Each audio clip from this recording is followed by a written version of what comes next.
tous. Bonsoir. Bonsoir à tous. Shalom, shalom, shalom. Shalom, shalom. Nous avons commencé un enseignement il y a quelque temps. C'est la deuxième partie que nous allons poursuivre aujourd'hui. Et prochainement, nous verrons la fin. Nous allons prier. Dieu de gloire et de toute grâce, nous continuons à bénir ton Saint-Nom. Cette merveilleuse grâce que tu nous accordes encore ce soir pour nous parler de ta parole. Laisse que Père Céleste, Papa, nos cœurs soient ouverts. Que nos entendements, Papa, soient ouverts. Afin que nous puissions entendre, écouter et comprendre ce que toi tu vas nous dire ce soir. Et Seigneur, éternel, Papa, que ton esprit, Papa, soit à l'œuvre et rende ministère pour ta gloire au nom de Jésus que de Nazareth. Souviens-toi, Père, Papa, que nous sommes tous des pécheurs et que nous avons péché contre toi durant cette journée. C'est pour cela que supplions de nous pardonner, afin qu'aucun de nos péchés ne vienne entraver la manifestation de ta gloire ce soir au nom de Jésus. Merci, Père Céleste, pour ce que tu as programmé pour nous ce soir. Que la gloire te revienne, sois béni, sois élevé au nom de Jésus-Christ. Amen. Amen. OK. Donc, le thème, la suite, c'est séparer-les. Donc, le Seigneur, dès le départ, a eu à faire la séparation entre la lumière et les ténèbres. Il a eu à faire cette séparation et cela continue jusqu'aujourd'hui. La recommandation du Seigneur est que nous continuons à séparer les œuvres des ténèbres des œuvres de la lumière, que nous continuons à nous séparer de ce qui ne l'honore pas dans nos vies, que nous continuons à nous séparer de tout ce qui peut nous empêcher de le servir comme il se doit, comme lui, il le veut. C'est ça la volonté de Dieu et ce sont les recommandations de l'Éternel. Donc aujourd'hui, nous allons continuer à voir ce que le Seigneur attend de nous, à voir qui nous sommes et à comprendre effectivement ce que nous devons faire. Pour cela, nous allons ouvrir nos Bibles dans le livre d'Éphésiens, le chapitre 4. Éphésiens 4, nous allons lire les versets 20 à 24. Éphésiens 4, verset 20 à 24, je lis la parole de Dieu au nom de Jésus. Mais vous, ce n'est pas ainsi que vous avez appris Christ. Si du moins vous l'avez entendu, et si, conformément à la vérité qui est en Jésus, c'est en lui que vous avez été instruits à vous dépouiller. Eu égard à votre vie passée, du vieil homme qui se corrompt par les convoitises trompeuses, à être renouvelé dans l'esprit de votre intelligence et à revêtir l'homme nouveau, créé selon Dieu dans une justice et une sainteté qui produit la vérité. Amen. Amen. Donc Dieu nous recommande de changer. Il nous recommande de maintenir ce changement-là. À partir du moment où nous avons accepté Jésus-Christ comme Seigneur et Sauveur, nous ne sommes plus les mêmes personnes. Et le verset 20 est clair. Mais vous, ce n'est pas ainsi que vous avez appris Christ. C'est-à-dire comment? Avant, nous étions où? Nous étions comment? Nous vivions comment? Quand nous lisons les versets 17 au verset 19, il dit, voici donc ce que je dis et ce que je déclare dans le Seigneur, c'est que vous ne devez plus marcher comme les païens qui marchent selon la vanité de leurs pensées. Ils ont l'intelligence obscurcie, ils sont étrangers à la vie de Dieu à cause de l'ignorance qui est en eux, à cause de l'endurcissement de leur cœur. Ayant perdu tout sentiment, ils se sont livrés à la dissolution pour commettre toute espèce d'impureté jointe à la cupidité. Voilà ce que nous étions autrefois. Mais quelques-uns parmi nous continuent encore à demeurer dans le vieil homme.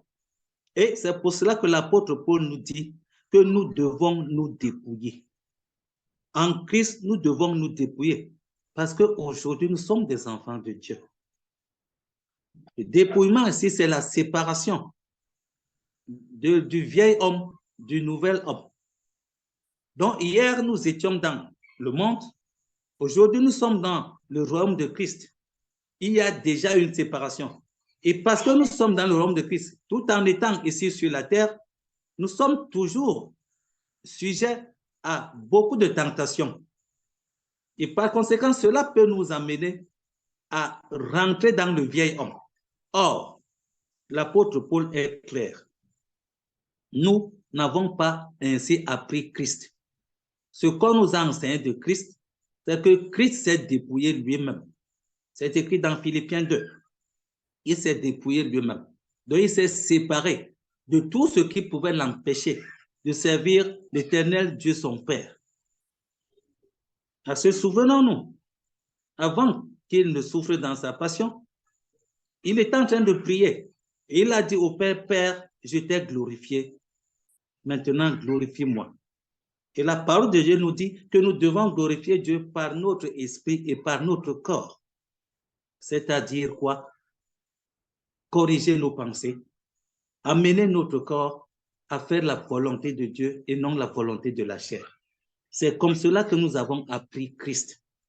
Et en Christ, ce que nous devons faire, c'est quoi? C'est que nous devons être renouvelés dans notre intelligence, dans l'esprit, et pour faire la volonté de Dieu. Nous ne pouvons pas dire que nous sommes des enfants de Dieu ou que nous sommes devenus des enfants de Dieu si nous ne nous séparons pas de tout ce qui n'appartient pas à Dieu, si nous ne nous séparons pas de tout ce qui ne glorifie pas Dieu dans nos vies. Nous connaissons ce que le vieil homme avait en lui. Nous devons nous séparer de tout cela. Hier, nos cœurs étaient endurcis. Hier, nous vivions dans la dissolution. Hier, on commettait toute espèce d'impurité, jointe à la cupidité.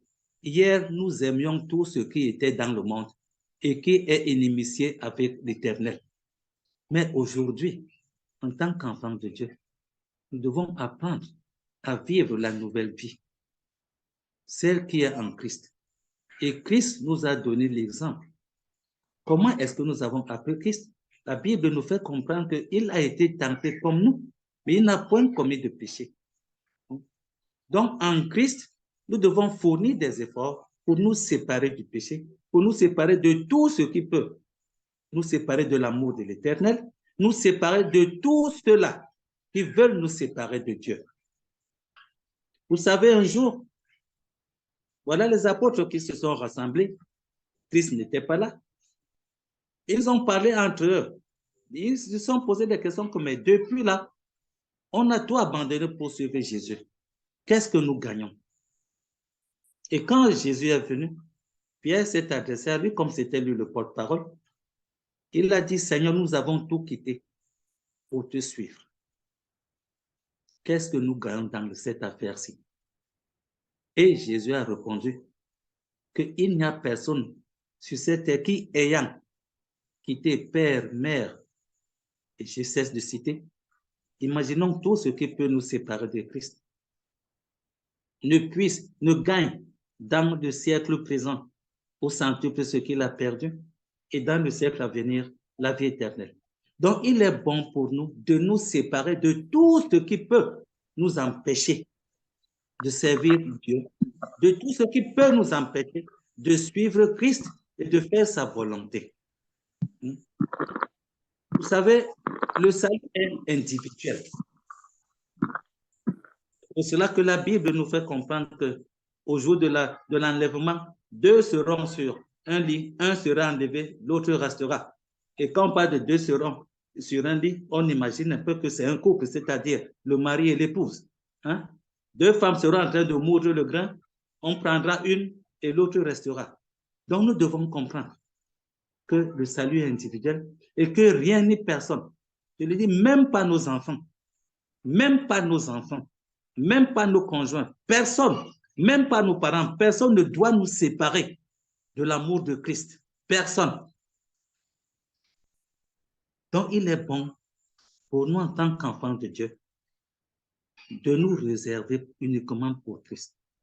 Et l'Éternel a dit qu'il veut un amour exclusif, c'est-à-dire sans partage. Dieu ne veut pas un amour avec partage. Quand tu dis que tu aimes Dieu, lui et lui seul. Et Jésus l'a dit, quand les Juifs l'ont demandé, quels sont les commandements, les meilleurs. Il les a résumés. Hein? Il a dit que tu aimeras ton Dieu de tout ton cœur. Et quand on dit de tout ton cœur, ça veut dire qu'il n'y a pas une place pour quelqu'un d'autre. De toute ta pensée. Ça veut dire que dans ta pensée, il n'y a pas une autre pensée en dehors de celle de Christ. De toute ta force. Ça veut dire que toutes tes forces, tu dois les réserver pour Dieu. Donc, vraiment, et de tout ton âme. Donc, chers frères et sœurs, nous devons comprendre que Dieu veut un amour exclusif. La parole de Dieu nous dit que le Dieu que nous servons, c'est un Dieu qui est jaloux. Il est jaloux. Hein? Et sa jalousie, c'est quoi? C'est de nous préserver. Sa jalousie, c'est quoi? C'est que nous soyons réservés pour lui et pour lui seul. Et rien que lui seul. Et rien, ni personne ne doit nous séparer de cet amour-là. Et par conséquent, tous ceux qui cherchent à nous séparer de l'amour de Dieu, tous ceux-là qui cherchent à nous séparer de l'amour de Dieu, nous devons nous séparer de ces gens-là. Nous devons nous séparer de ces choses-là. Souvenons-nous que Pierre s'est séparé de sa famille pour suivre Christ. Et tous les autres. Il y en a qui se sont séparés de leur boulot. Il y en a qui se sont séparés de leurs parents pour suivre Christ. Ce n'est pas qu'ils détestaient leur famille, ce n'est pas qu'ils détestaient leurs épouses, ce n'est pas qu'ils détestaient leurs enfants, non. Mais ils ont compris que la voie qu'ils ont suivie, qu'ils ont choisie, est la meilleure. Donc, il est bon pour nous, en tant qu'enfants de Dieu, de nous séparer de tout ce qui veut nous empêcher de suivre Christ, de celui-là ou de celle-là qui veut nous amener à abandonner notre Dieu. Nous avons fait un choix, le meilleur de nos vies. Nous devons l'assumer. C'est un peu comme celui-là qui a prêté serment devant un tribunal et qui jure qu'il doit servir l'État. Nous avons fait ce serment-là à travers notre confession et à travers l'eau du baptême. Tout en sachant que le baptême, c'est quoi? C'est l'engagement d'une bonne conscience envers Dieu. Donc, quand tu t'engages à faire quelque chose, et surtout devant Dieu, nous devons accepter cela et mettre cela en pratique, quel que soit ce que cela peut nous coûter. Qu'il vente, qu'il neige, nous devons le faire. Donc, le verset 23 et 24 nous dit que à être renouvelé dans l'esprit de votre intelligence et à revêtir l'homme nouveau, créé selon Dieu dans une justice et une sainteté que produit la vérité. La Bible nous dit que Jésus-Christ s'est sanctifié pour nous, afin que nous soyons sanctifiés par la parole de vérité. Et nous recevons la parole de vérité chaque jour. Et cette parole de vérité nous enseigne comment nous devons marcher. Et on nous dit revêtir l'homme nouveau créé selon Dieu, dans une justice et une sainteté. Donc, il est bon pour chacun et pour chacune de vivre dans la justice. C'est ça la volonté de Dieu. Vivre dans la justice, vivre dans la vérité, vivre dans la foi, vivre dans la sanctification et la sainteté. Un enfant de Dieu qui ne vit pas dans tout ce que nous venons de citer là, ça veut dire qu'il a encore du chemin à faire. Il a encore beaucoup de chemin à faire. La volonté de Dieu, c'est que nous soyons mis à part pour lui. À partir du moment où tu as accepté Jésus-Christ de Nazareth, Dieu te met à part pour son service. Et on ne vit que pour Dieu dorénavant. Et on ne vit qu'avec Dieu et pour Dieu. Un jour, avant que Jésus-Christ ne parte, il était en train de prier pour ses apôtres. Et il a dit au Père, préserve-les du monde, mais ne les enlève pas du monde. Donc, actuellement, nous sommes encore dans le monde. En attendant que Dieu nous enlève du monde, il doit nous préserver du monde. Il est là pour nous aider. Dieu est là pour nous soutenir. Mais nous devons faire des efforts. Chaque jour que nous écoutons la parole de Dieu, cette parole-là nous sanctifie de la manière telle que nous devons la mettre en pratique. Sans raisonnement, sans endurcir nos cœurs, comme des petits enfants devant leur père. Quand ton père te dit, lève-toi et marche, tu te lèves et tu marches sans chercher à comprendre si c'est vrai ou si c'est faux, si là où mon père m'amène c'est mauvais ou c'est bien. Non. Souvenons-nous un jour quand Jésus-Christ a dit aux disciples, entrons dans la barque, allons de l'autre bord. Les disciples n'ont même pas réfléchi. Ils sont entrés tous dans la barque. Et durant la traversée, la tempête s'est levée. Ils ont pris peur, mais ils ont réveillé le maître et le maître a calmé la tempête. Ils savaient qu'ils sont dans la même barque que Jésus-Christ de Nazareth. Et que quelle que soit la situation de leur vie, Jésus-Christ est présent. Donc, quand Jésus-Christ nous recommande de nous séparer de tout ce qui peut nous empêcher de marcher avec lui, d'être avec lui dans la même barque, nous devons le faire, tout en sachant que tant que nous sommes dans la même barque que Christ, nous n'avons rien à craindre. Amen. Nous allons continuer à lire dans Éphésiens, cette fois-ci Éphésiens 5, versets 1 à 2. Verset 1 à 2, je lis la parole de Dieu au nom de Jésus. Devenez donc les imitateurs de Dieu comme des enfants bien-aimés et marchez dans la charité à l'exemple de Christ, qui nous a aimés et qui s'est livré lui-même à Dieu pour nous comme une offrande et un sacrifice de bonne odeur. Amen. Amen. Sage recommandation. En tant qu'enfants de Dieu, nous devons impérativement être comme Dieu. Et c'est pour cela que l'apôtre Paul nous exhorte à devenir des imitateurs de Dieu, comme des enfants bien-aimés. Un enfant doit toujours ressembler à son géniteur, en toutes choses, bien entendu, en tout ce qui est bien. Notre géniteur, c'est l'Éternel Yahvé. Nous savons qui il est, nous connaissons tout son caractère, qui est contenu dans son esprit, dans le fruit du Saint-Esprit. Nous connaissons le caractère de Christ, qui est son Fils. Nous connaissons tout cela. Et Dieu, par la bouche de l'apôtre Paul, nous recommande d'être ses imitateurs et de marcher comme Jésus-Christ a marché quand il était sur cette terre. Voilà comment est-ce qu'un enfant de Dieu doit marcher.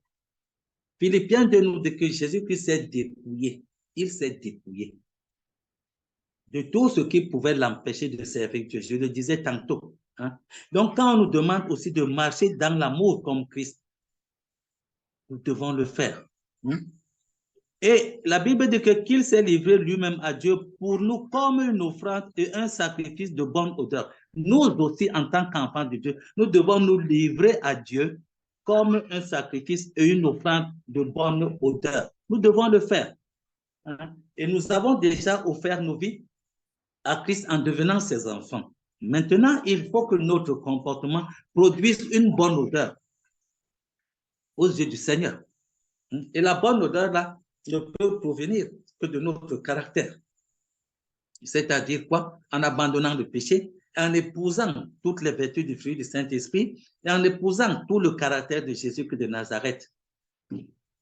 La Bible nous dit qu'à l'avènement de Christ, il faut que Jésus-Christ nous trouve, notre esprit, notre âme et corps irréprochables. Irréprochables. Donc, ne disons pas que c'est mon corps, j'en fais ce que je veux. C'est mon esprit, je pense ce que je veux. C'est mon âme, je lui donne tout ce que je veux. Non, nous devons être comme Christ. Nous devons faire comme Christ. Nous devons être de véritables imitateurs de Dieu. L'Éternel n'a-t-il pas dit, soyez saints, car je suis saint? Voilà ce que Dieu nous recommande. Il nous recommande la sainteté. Et Christ a ajouté, soyez parfaits comme votre Père céleste est parfait.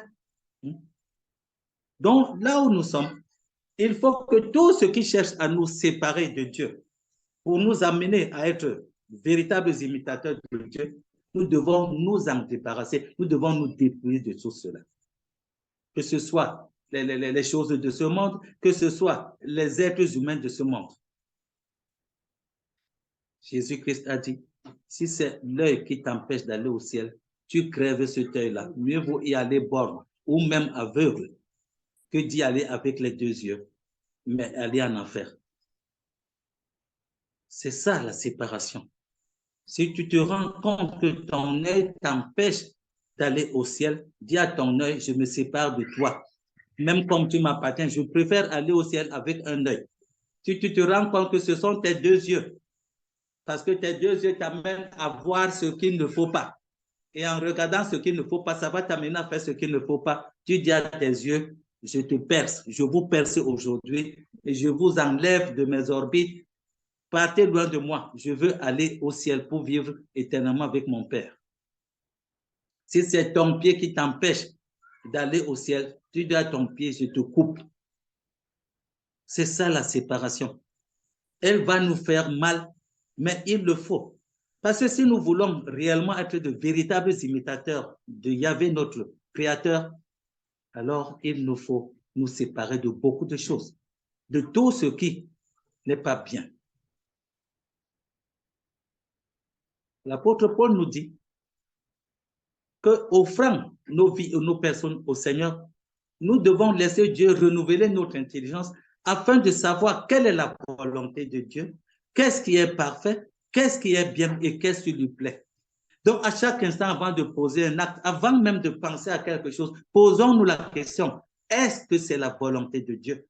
Est-ce que ce que je vais faire va plaire à mon Père? Est-ce que je vais faire est bien devant ses yeux? Est-ce que je vais faire ce que je vais faire? Est-ce que c'est parfait aux yeux de Dieu? Voilà les questions que nous devons nous poser. Si la réponse est par l'affirmative, alors nous le faisons. Mais s'il y a au moins une négation là-dedans, alors qu'est-ce que nous faisons? Nous disons halte et nous ne faisons rien. Donc, chers frères et sœurs, il est bon pour nous de marcher dans l'amour, dans la charité, comme Christ l'a fait.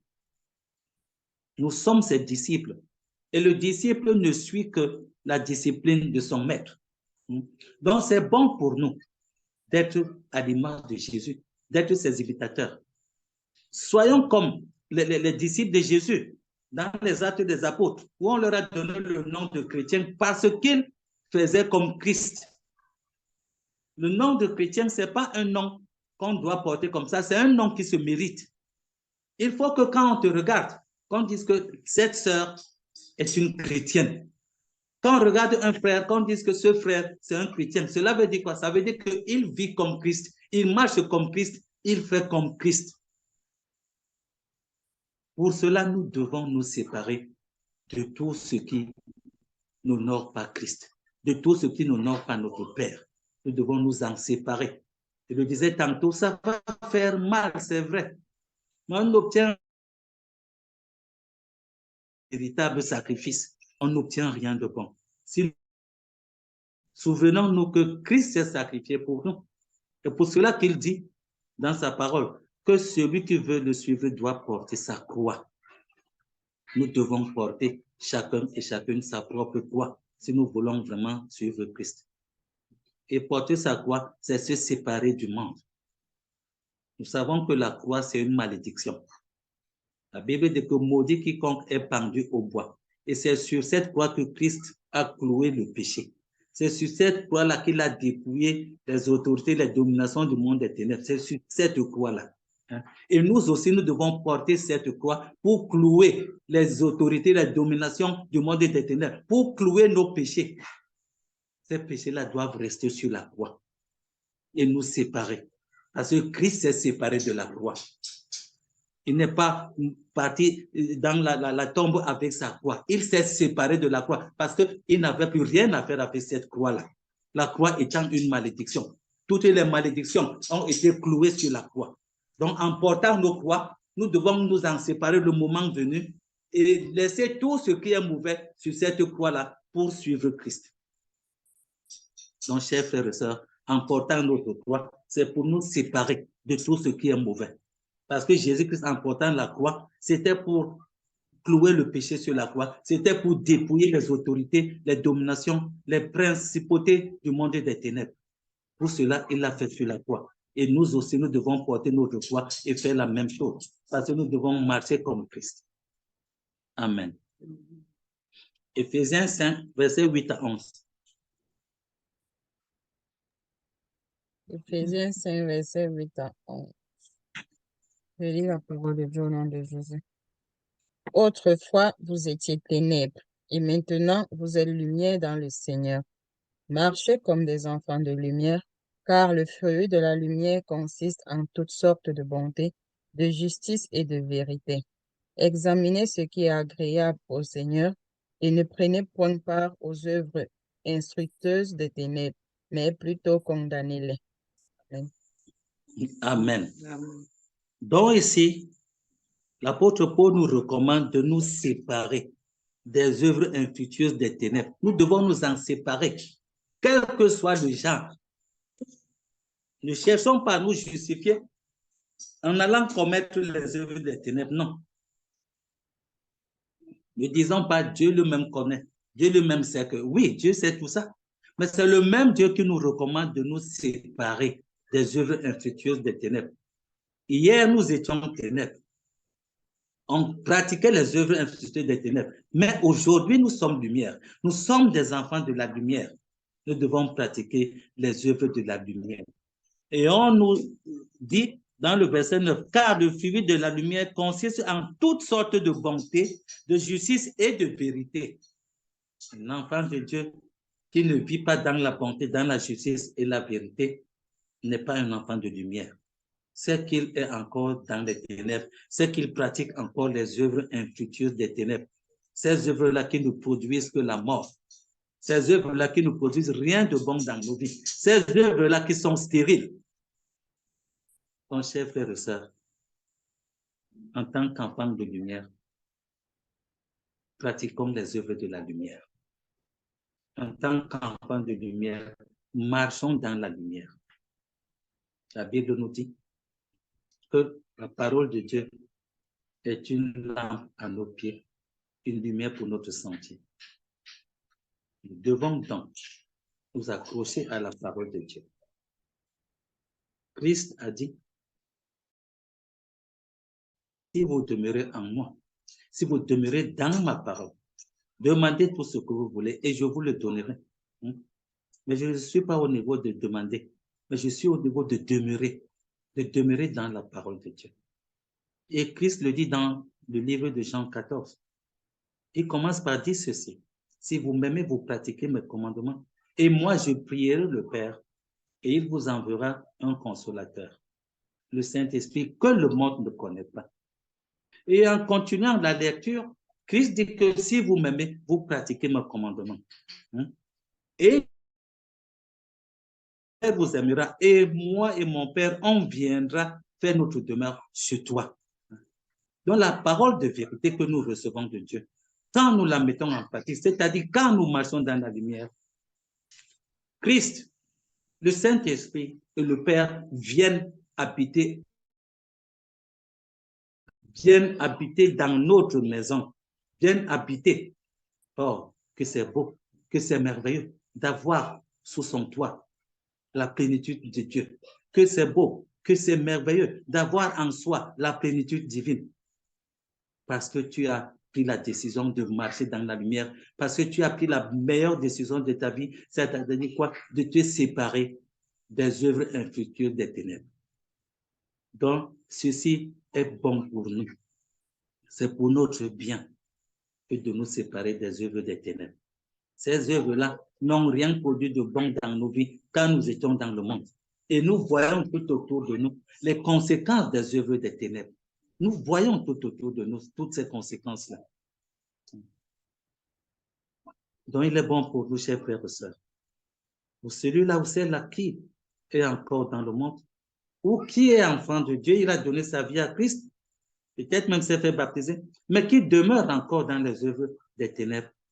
Mon frère, ma sœur, la parole de Dieu ce soir te recommande d'abandonner ces œuvres-là. Elles ne produiront rien de bon dans ta vie. Au contraire, c'est la mort que ça va produire. Or, tu as choisi de ne pas mourir. Tu as choisi, en choisissant Jésus-Christ comme Seigneur et Sauveur, tu as choisi le salut, tu as choisi la vie éternelle. Ne laisse pas que ton nom soit effacé dans le livre de vie de l'Éternel. Ne laisse pas que ton chandelier s'éteigne devant le Seigneur. Il faut que ton chandelier continue de briller, que la flamme continue de briller devant Dieu parce que tu es un enfant de lumière, parce que tu es un fils, une fille de lumière et que tu marches dans la lumière. Si tu te rends compte que tu es encore dans les œuvres des ténèbres, alors il est temps pour toi de t'en séparer Parce que le Dieu que nous servons, Yahvé, c'est un Dieu qui est bon, qui est miséricordieux, qui est compatissant, qui est patient et qui est lent à la colère. Il dit que même si ton péché est noir comme du cramoisi, il va te laver et il va te mettre les vêtements blancs. Donc, mon frère, ma soeur, peut-être que tu as abandonné Dieu pendant un temps à cause des soucis du monde. Mais je voudrais te réconforter et te dire qu'il n'est pas tard. Tu peux revenir à ton Dieu. Parce que tu t'es égaré, tu peux revenir à ton Dieu. Tu peux revenir en te séparant des œuvres des ténèbres et en revenant à ton premier amour.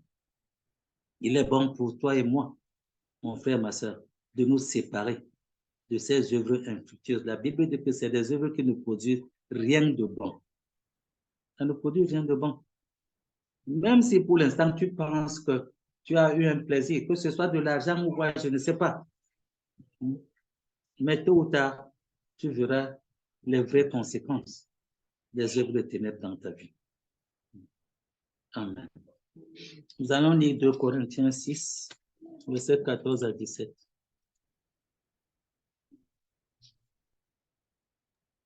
« 2 Corinthiens 6, versets 14 à 17. Je lis la parole de Dieu au nom de Jésus.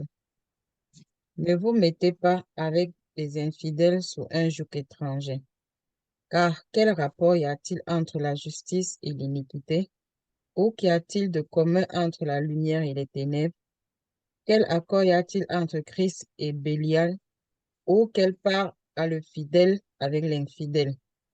Quel rapport y a-t-il entre le peuple de Dieu et les idoles? Car nous sommes le temple du Dieu vivant. Comme Dieu l'a dit, j'habiterai et je marcherai au milieu d'eux. Je serai leur Dieu et ils seront mon peuple. C'est pourquoi sortez du milieu d'eux et séparez-vous, dit le Seigneur. Ne touchez pas à ce qui est impur et je vous... Amen. Cela se passe de tout commentaire. La recommandation est claire. Il n'y a rien de commun, je résume ainsi, entre la lumière et les ténèbres. Il n'y a rien de commun. Si au commencement de la création, Dieu a séparé la lumière des ténèbres, nous devons comprendre qu'il n'y a rien de commun. Les deux ne peuvent pas se mélanger. Ce n'est pas possible. Les deux ne peuvent pas marcher ensemble. Chacun est de son côté. La lumière est de son côté, les ténèbres sont de leur côté. C'est à toi et à moi de le comprendre et de faire la séparation. Dieu dit qu'il y a quel rapport entre Dieu et les idoles? Il y a quel rapport? Toi et moi, nous disons que nous sommes le temple de Dieu. Et c'est vrai, c'est écrit, le Dieu vivant. Mais comment pouvons-nous prendre le temple de Dieu et l'amener dans la maison des marabouts? Comment pouvons-nous prendre le temple de Dieu et de l'amener là où on adore les idoles? Comment? Alors que nous disons que nous sommes le temple de Dieu. Cela n'est pas possible. Hein? Ça veut dire qu'il y a un problème. Souvenons-nous quand Nabucodonosor, quand il est parti attaquer Israël et il a amené l'arche de l'Alliance dans le temple de leur Dieu qui est Dagon. Qu'est-ce qui s'est passé? La présence de l'arche de Dieu a fait tomber les dieux des païens. Pourquoi? Parce que le temple de Dieu ne peut pas se mélanger avec les idoles. Et c'est toi le temple de Dieu. C'est moi le temple de Dieu. C'est nous qui avons accepté Jésus-Christ. Nous sommes le temple de Dieu.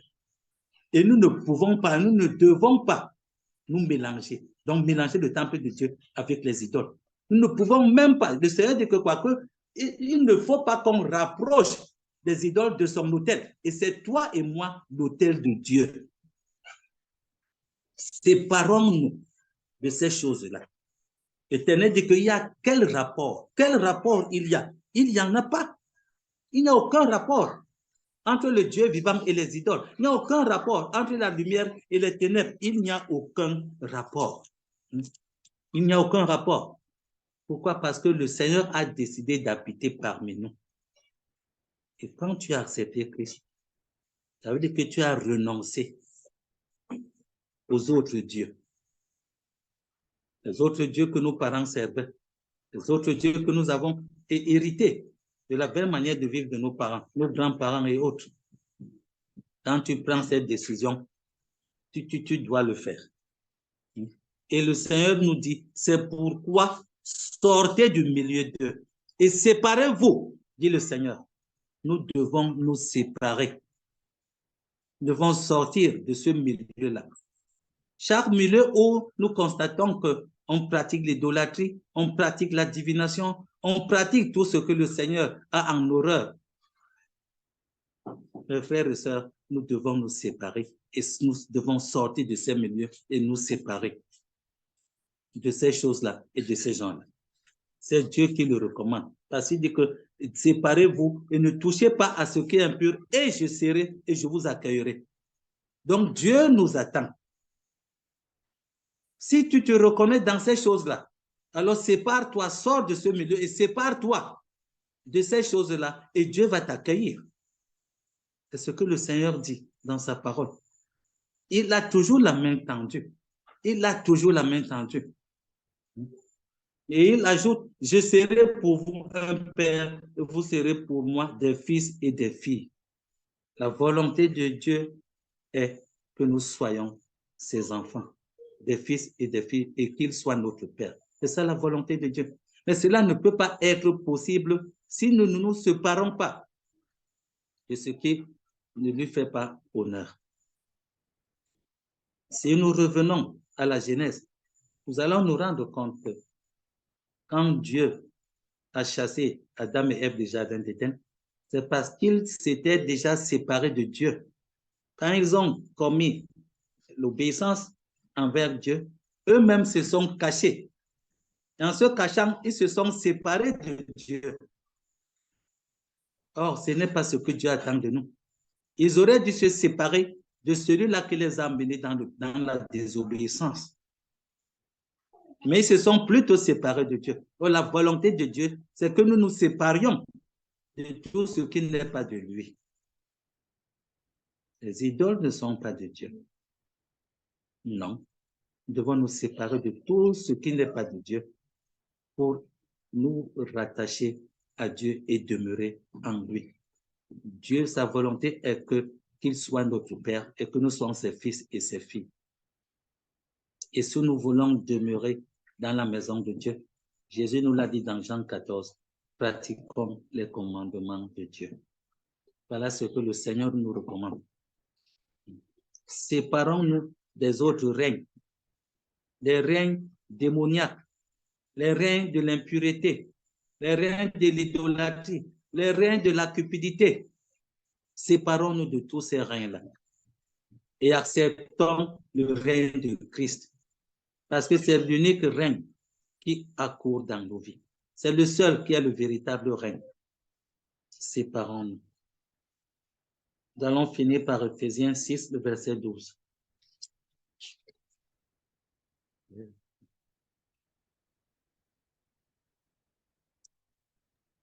n'ai pas compris. Ephésiens 6, verset 12, ma soeur. Éphésiens 6, verset 12. Verset 12. Je lis la parole de Dieu au nom de Jésus. Car nous n'avons pas à lutter contre la chair et le sang, mais contre les dominations, contre les autorités, contre les princes de ce monde de ténèbres, contre les esprits méchants dans les lieux célestes. Amen. Amen. Je voudrais dire à quelqu'un en ce moment que ne cherche pas à bagarrer contre ta propre chair. Tu ne pourras pas.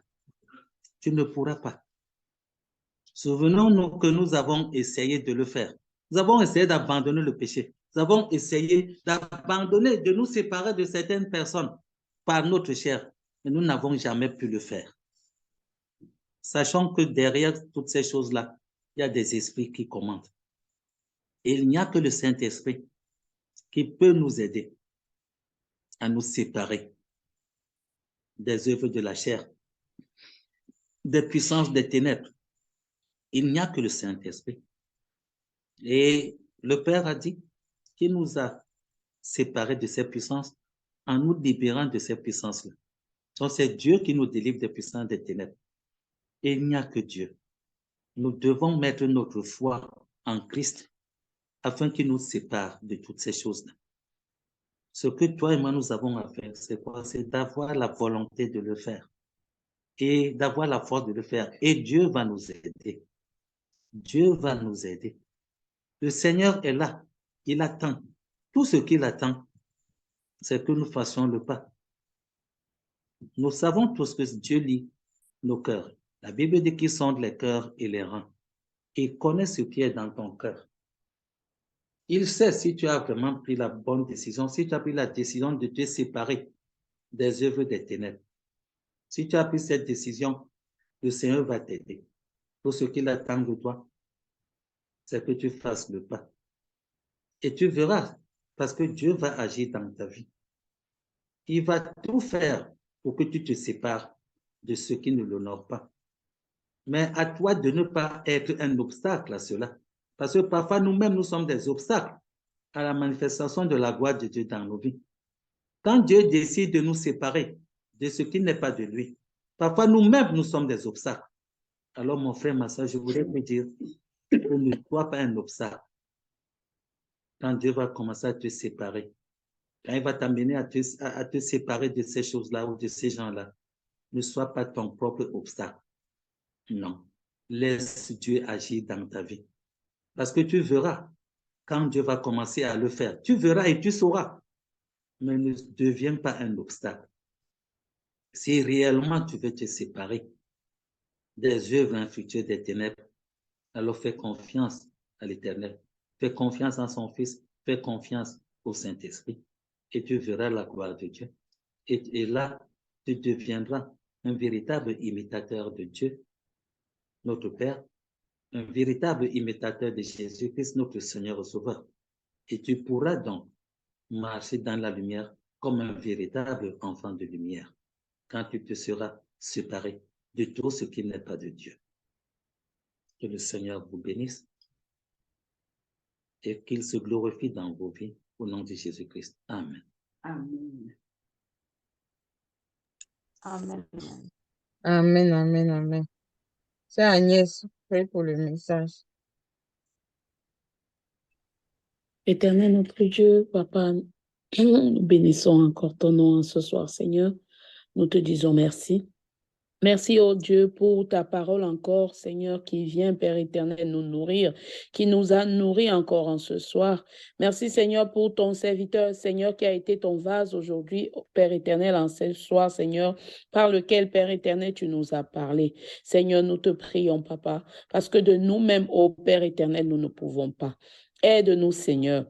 Aide-nous par la manifestation du Saint-Esprit à pouvoir, Seigneur, nous séparer, Père éternel, de tout ce qui n'est pas de toi. À pouvoir, Seigneur, prendre conscience au Père éternel. Parce que des fois, Seigneur, nous prenons à la légère ce commandement qui nous demande de t'aimer de tout notre cœur. Nous pensons que ça concerne des choses et d'autres pas, Père éternel. Et pourtant, ce commandement, Seigneur, vient englober toutes choses, Seigneur. Aide-nous, Papa. Aide-nous vraiment, Seigneur, à prendre conscience, Père éternel, que tu ne partages ta gloire avec personne. Que tu ne partages ta gloire, Seigneur, avec personne. Et que nous devons reconnaître que tu es notre seul Dieu. Seigneur, nous te prions de nous aider. Aide-nous, Seigneur, à nous séparer de tout ce qui nous empêche, Seigneur, d'être vraiment tes enfants.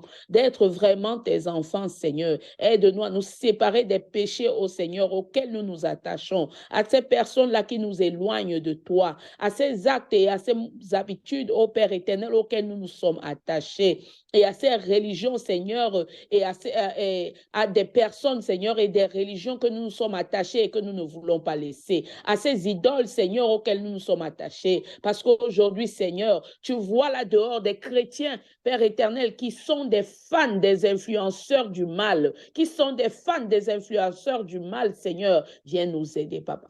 Viens nous aider, Seigneur, parce que nous allons tous à la perdition. Nous allons tous, Seigneur, à la perdition. Nous te demandons, Seigneur, de nous aider. Aide-nous, Papa. Délivre-nous, Seigneur, de ce joug, ô Père éternel, qui vient nous tenir captifs, Seigneur, et qui nous empêche, Seigneur, de nous éloigner et de nous en séparer au nom de Jésus. Ô Seigneur, nous te prions, Père éternel, sépare-nous, Seigneur. Sépare-nous, Père éternel, parce que nous savons, Seigneur, qu'après la séparation, Père éternel, vient la bénédiction. Oui, nous l'avons vu avec Abraham, quand il s'est séparé de son neveu Lot, Seigneur, comment tu l'as béni. Aide-nous, Seigneur, parce que nous sommes nous-mêmes, Père éternel, nous-mêmes coupables, ô Seigneur, de tout ce qui nous arrive, parce que tu nous laisses le choix de choisir. Mais quand nous ne choisissons pas, Père éternel, ce qui est bien, nous commençons à t'accuser. Et pourtant, nous sommes les seuls, Père éternel, à pouvoir choisir, ô Seigneur. Aide-nous à faire les bons choix. Aide-nous, Seigneur, à faire les bons choix, à faire le choix, Seigneur, de te suivre, à choisir toi qui es le chemin, toi qui es la vérité, toi qui es la vie, toi qui es la lumière de ce monde. Père éternel, nous te rendons grâce encore pour nous tous ici, Seigneur, présents, et pour tous ceux-là qui n'ont pas pu se connecter. Que ce message aujourd'hui, Seigneur, soit béni et qu'il trouve les cœurs, Seigneur, disposés et qu'il transforme leur vie. C'est au nom puissant de ton Fils Jésus-Christ que nous t'avons ainsi prié. Amen.